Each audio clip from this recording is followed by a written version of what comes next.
Good afternoon, everyone. When we left off chapter 33, chapter 34 begins a new narrative. It says, and then after whatever happened at the end of chapter 33, and it moves on to a new narrative. And this narrative follows the narrative in chapter 33, but we don't know how much time has passed, but there would be some time. This is not exactly the actions that took place right after chapter 33. Now, the Lord Jehovah, he spoke to Moses. And this word spoke to Moses is to speak from the word the bear. And so God spoke to Moses. And obviously, we always see this model.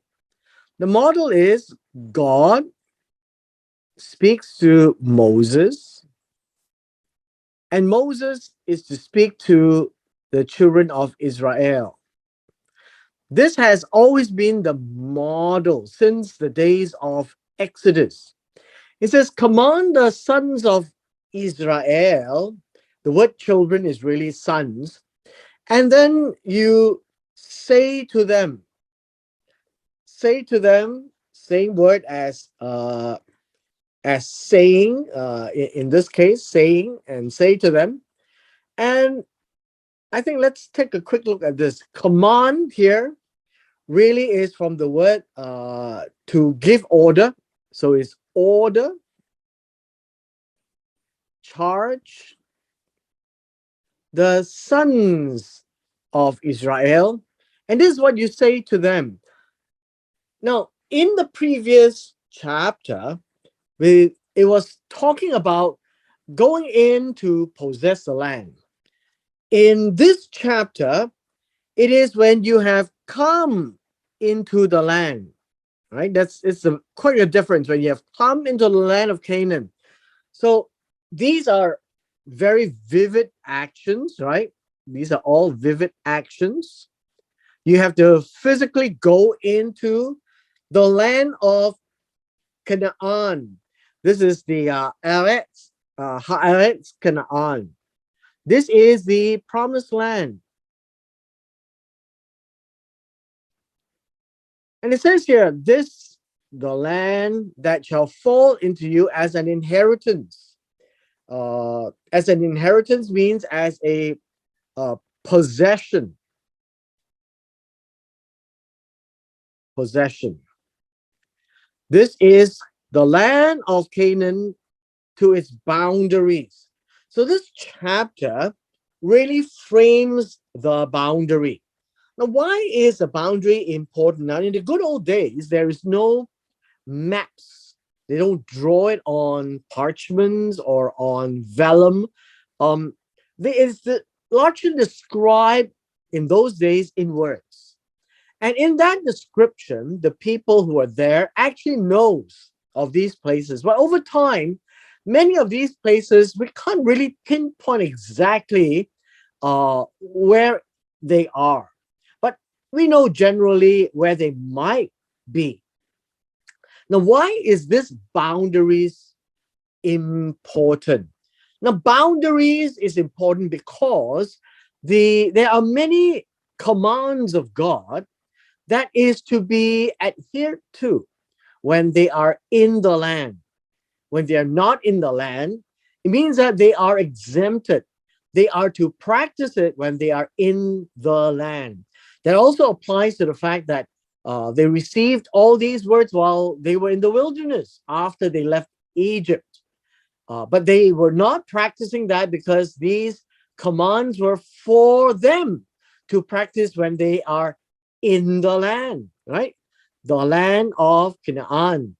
And so this is the reason why knowing the borders or the boundaries for them is important, because when they step out of the land, then they are not obligated for those rules any longer, and until they come back to the land.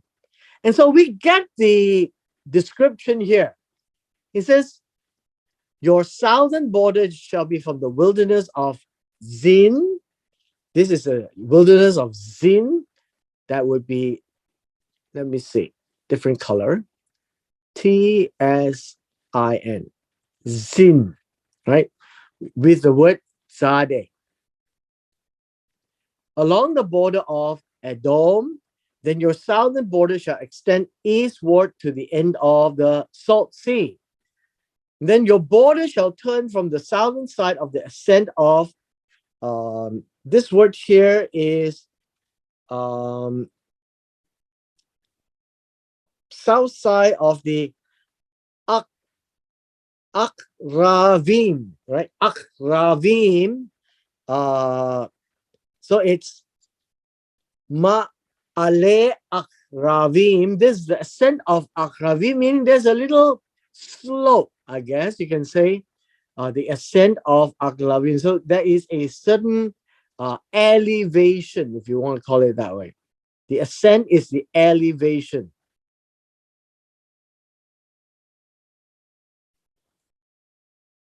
And then you continue to Sin and be on the south side of Kadesh Barnea. Then it shall go on to Hadzar Adar and continue to Atzmon. This is the border shall turn from Atzmon to the brook of Egypt, and it shall end at the sea. You see, we don't have much of a recollection of exactly where all these ancient sites are, but this defines the southern border of the land of Israel. The southern border should look something like this. Let me attempt to draw this for you. The southern border should be at the sea of the Dead Sea. And then you have on the side here, the Gulf of Aqaba. And what is being described is this part of the land and all the way to this part of the land. Here you have Sin, you have Moab, not Moab, you have Edom. Right? You have Edom. This would be the boundary of Sin and Edom. And then you have to the sea, right? To the desert, to the sea. And this is the sea. The brook of, let's say the brook of Egypt, the South End Sea from the Salt Front. This is the Salt Sea. And then you will have the, well, I guess you can call it the extremity. This would be the extremity. And then you will see the Wadi Mitzrayim. Now, I would think that the Wadi Mitzrayim would probably be somewhere here, right? So we have a Wadi Mitzrayim, because this would be the Egypt. So this is Egypt. And this would be what we know as the Sinai Peninsula. So this is generally how I think that we can understand the boundaries of the South. The South boundary is very unique because it is not a straight line. It goes all the way down from the Salt Sea past Edom and Zin to the Red Sea, and it comes all the way back up to the Mediterranean Sea. In verse 6, we talk about the western border. The western border, and by the way, the word west here is yam, it means sea. So the western border is also the sea. You have the Great Sea for a border, and this shall be your western border. So it doesn't go anywhere from it, and this is quite clear, quite clear. And this shall be your northern border. from the great sea, you shall mark out. This means to point out, to mark out, to draw out your border, your line to Mount Hor. Now, this is a mountain in the north. It's hill country. And so what you find is that this word here is Hahar or Hahor, right? And this would be the hill country in the north. This is where you find Mount Hermon and all the highlands there. And so from Hahor, you shall mark out the entrance of Hamat, and the direction of the border shall be towards Zedad. And the border shall proceed to Ziphron or Ziphrah, and it shall end at Hazar Enan. So this would be the northern border. So it's quite a jagged border, but the northern border is far up towards the hill country. Now the next one is this is the western, this is the northern. Now we have you shall mark out your eastern border from Hazar Enan to Shepham. The border shall go down from Shepham to Rivla or Rivla. On the east side of Ain, the border shall go down and reach the eastern side of the Sea of Kinneret. Now, the Sea of Kinneret would be what we know today as the Sea of Galilee. Right? The Sea of Galilee. They call it the Sea of Kinneret in the old days. It was also called the Sea of Tiberias in the Roman days. So the border shall go down along the Jordan, and it shall end at the Salt Sea. This shall be your land with its surrounding boundaries. Let's try to take a look at this. If this is the eastern border, further up, we have the Sea of Galilee. All the way down, we have the Dead Sea. And then we have the Gulf of Aqaba. All right. So with this, we can see the borders on the top would be the hill countries. The hill country, maybe we could shape it this way.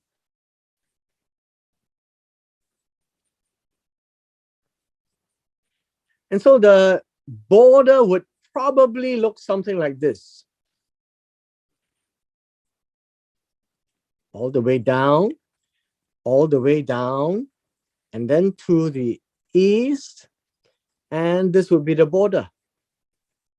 This side would be the sea, the Great Sea. This side will be the Salt Sea. And we have a river on this side.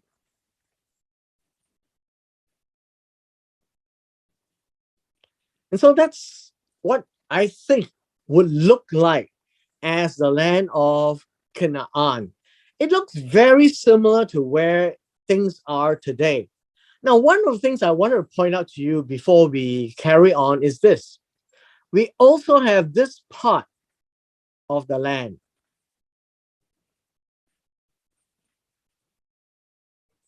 This is the eastern part of the land. Now, with this eastern part of the land, Moses actually helped to conquer it. So that's where we are seeing a part on the eastern shore and a very large piece on the western shore of the Jordan. Verse 13, the Moses charged or commanded the sons of Israel, of Bnei Israel, saying, this is what he says. Now understand that this word here is to command by saying, but it's a verbal command. I guess that's what you can say. This is the land which you shall possess by lot, by drawing lots, which the Lord commanded to give to the 9 tribes and to the half tribe. This would be the half tribe of Manasseh and the rest of the 9 tribes.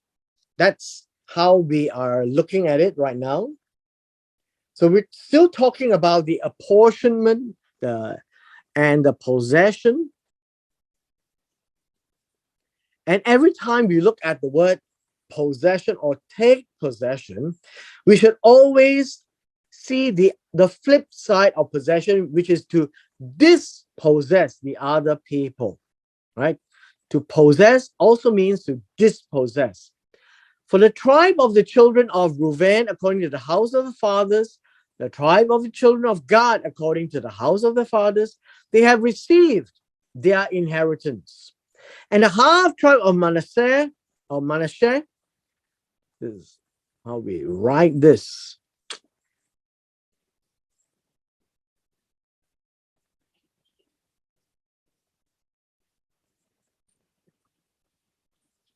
To the half tribe of Manasseh, this is the other half.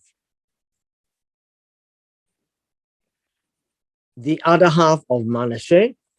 So half has received the inheritance. The 2 tribes and the half tribe have received the inheritance on this side of the Jordan. What do you mean by this side? This is the east side. This is the side where Moses is speaking to them on the east side of the Jordan. This place is across from Jericho toward the sunrise.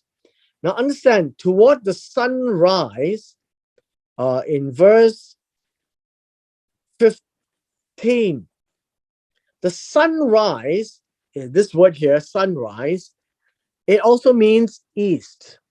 But east is where the sun will rise.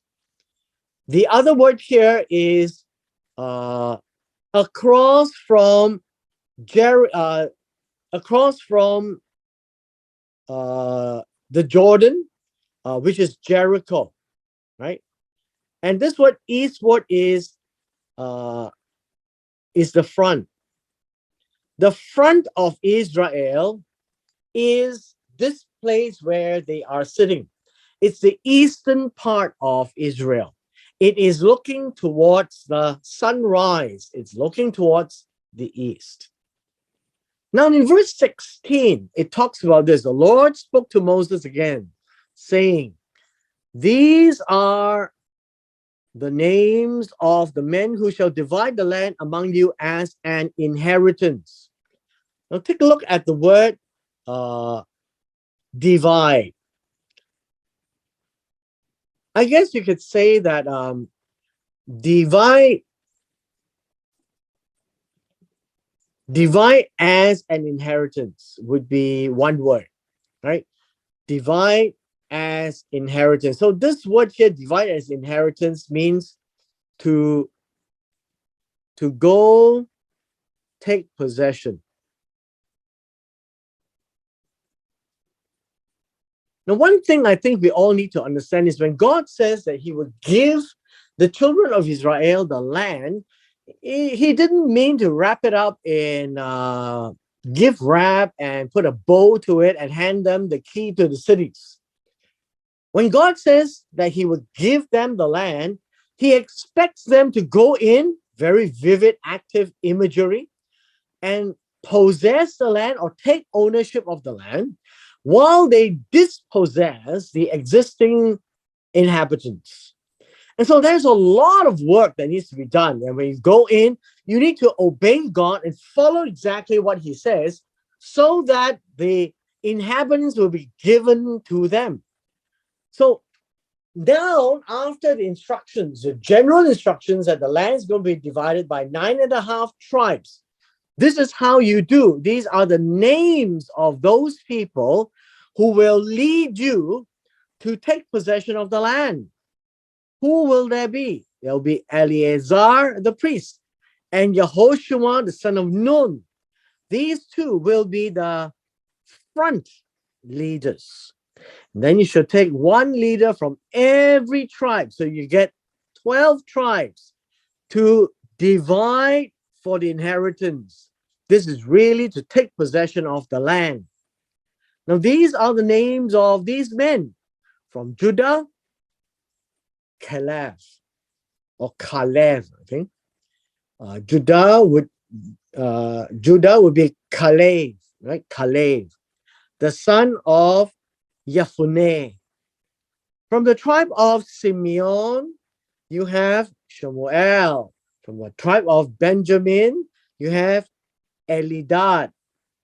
From the tribe of the children of Dan, you have Buki, the son of Yogli. From the sons of Joseph, you got a leader. That would be from Manasseh, Haniel, the son of Ephod, and a leader from the tribe of Ephraim, two tribes for Joseph. This would be Kemuel, the son of Shiftan. Now, a leader from the children of Zebulun, we have Eli Zaphon, a leader from the tribe of the children of Issachar. You have Paltiel,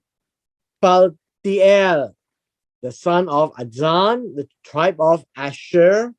The tribe of Asher will be Achihud.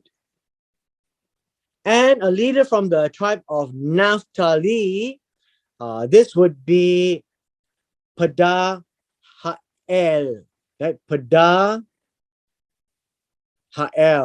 the son of Amihud.